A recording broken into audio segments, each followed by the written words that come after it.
with sanctions toward Russia amid this Ukrainian invasion. Joining us now to discuss the very latest, we get to Phil Lipoff. He is in Poland. Our Aaron Katersky on the ground in Ukraine, along with ABC News national security analyst Steve Ganyard. Aaron, let's start with you. You are there in Ukraine as we are seeing Western countries start to impose these penalties. The White House today saying this is, quote, the beginning of an invasion. So is it? And do Ukrainians see it this way? Well, NATO certainly sees it this way, saying that Russia has now moved from covert attempts to destabilize Ukraine to overt military action. And the question is, I guess, Kira, how far it goes. The U.S. and its allies have been warning that President Putin would look for cover to justify military action. And Putin said a short time ago that he recognized the territorial ambitions of Russia-controlled rebels in eastern Ukraine. So on one hand, you could use military force to push boundaries. But Putin also said something else. He repeated the unsubstantiated claim that Ukraine could become a nuclear power and attack Russia. So he could also justify an advance into this country claiming self-defense. We don't know what he's going to do. Putin said today that he had no ambitions to recreate any kind of Soviet empire or Tsarist empire. But if you listen to his words over the last couple of days, he clearly believes that Ukraine is rightfully part of Russia, and that he believes that the current government here in Ukraine is just an American puppet and is a threat, represents a clear threat to Russian interests. Covert to overt. Steve, let me take that to you. We heard from President Putin today at a press conference saying the Russian military is ready to support the separatist regions militarily in case of necessity. So what do we make of his comments to that speech? And what is Putin doing here? That's the real question here, Carrie. Is he going to move to contact with the Ukrainian military? So we know that he has talked about moving military forces. We do see some military forces moving into those rebel-held areas. But the real question is does he allow the rebels to push out into the whole Donbass, which is well beyond the line of the contended line right now? So we're on pins and needles because that would be the real signal that a conflict had been initiated. If the rebels and Russian military pushed into that part of the Donbass that Ukraine still holds, that is probably the initiation of hostilities. So what do you make of Russia, Steve, saying Ukraine has the nuclear power to attack Russia? Give us a reality check on that.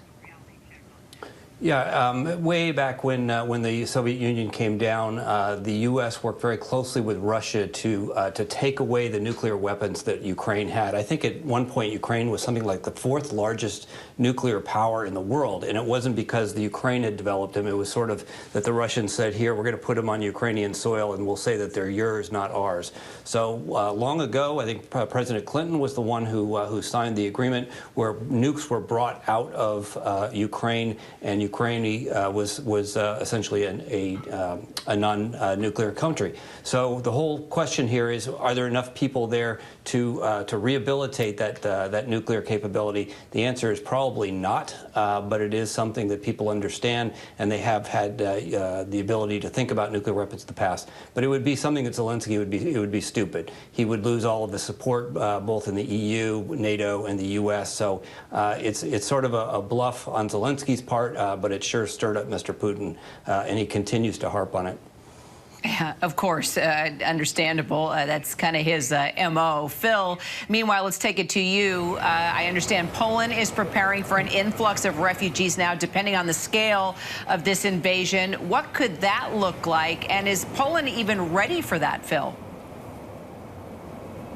Well, it's a great question, Kira, and it's why almost 5,000 members of the 82nd Airborne troops from the U.S. are here in Poland. President Biden has made it very clear that they are not here in any way, shape, or form to fight. But this is why they are here, Kira, and this is what goes to the heart of your question. They are here working with Polish authorities and the military here at the border trying to figure out what that would look like. If President Putin comes further into Ukraine, let's say a full-scale invasion, Steve's talking about the uncertainty of that. A full-scale invasion would push tens of thousands of Ukrainians to the border, here to Poland, and through. And so part of what our U.S. troops are doing here is trying to figure out your question, what that would look like, and then what they would do if that in fact happened. And you, of course, just landed there on the ground, working diligently to move forward on getting information, trying to get a feel for what a refugee situation would look like. I mean, what's your gut, Phil? I mean, are they ready for this? Are they prepared for this? Can you sense where you are that they are just on standby for anything at this point? Yeah, I mean, I think that's what they have to be. And I think they're trying to figure out what the sense is here. Our troops with the 82nd Airborne Division are down by the border between Ukraine and Poland. And that is where they're trying to figure out with Polish authorities and the military here what that would look like. Are they going to have to set up camps? Are they going to bring people into towns? What is going to happen? And that's the question. That's why all this uncertainty that Steve's talking about, what President Putin is going to do next, well, it has a very real effect on Poland and this area, NATO ally, of course, because this is exactly where all those people will come as refugees, because as you see on that map, Russian troops surround the other three sides.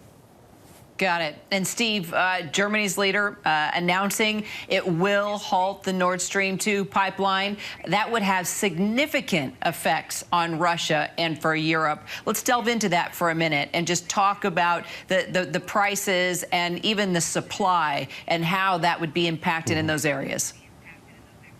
Yeah, Kara, the Nord Stream 2, what Mr. Schultz halted was the certification. The pipeline is built. It's ready to go. It's ready to be turned on. So this is really an administrative, we're saying we're turning off certification. It doesn't mean that it couldn't be turned back on tomorrow. But obviously this has been something that the U.S. has pushed back on quite a bit since the troubles in Ukraine started. So what happens if Mr. Putin shuts off the gas? Right now he has already decreased the gas that flows through the Ukraine into Europe by 50%. In fact, Ukraine is buying it back from places like Poland. So Mr. Putin could take away about another 7 or 8% of the total natural gas that comes from Russia into Europe. That would be painful, and you would see sort of a doubling of prices within Europe and on the global market as well, because now liquid natural gas is fungible and moved around the world. So if the gas gets turned off in Russia, we will feel it here at home. Not as bad as they will in Europe, but it's going to continue to be a geopolitical negotiating chip. And right now, Mr. Putin has no land to claim. He has nothing to claim for all his efforts, and he has just had the Germans turn off at least the near-term hope of opening the Nord Stream 2 pipeline.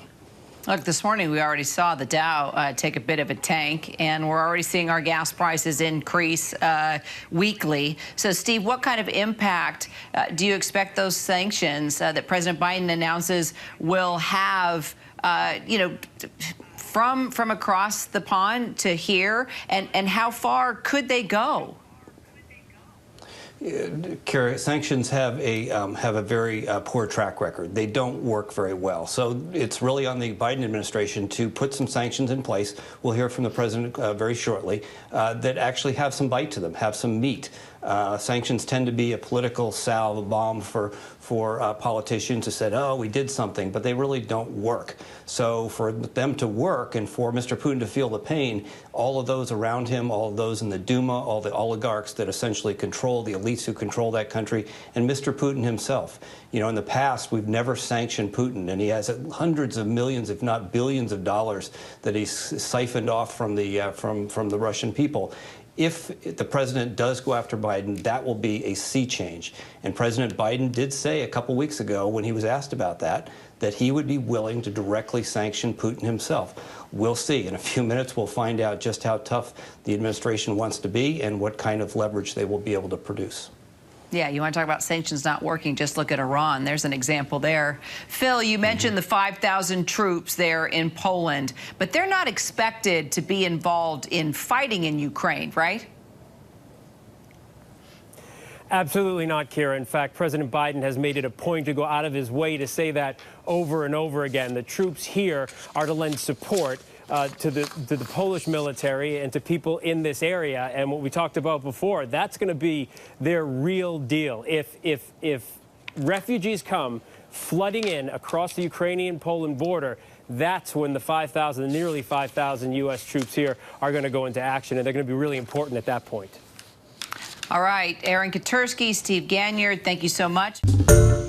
Hi, everyone. George Stephanopoulos here. Thanks for checking out the ABC News YouTube channel. If you'd like to get more videos, show highlights, and watch live event coverage, click on the right over here to subscribe to our channel. And don't forget to download the ABC News app for breaking news alerts. Thanks for watching.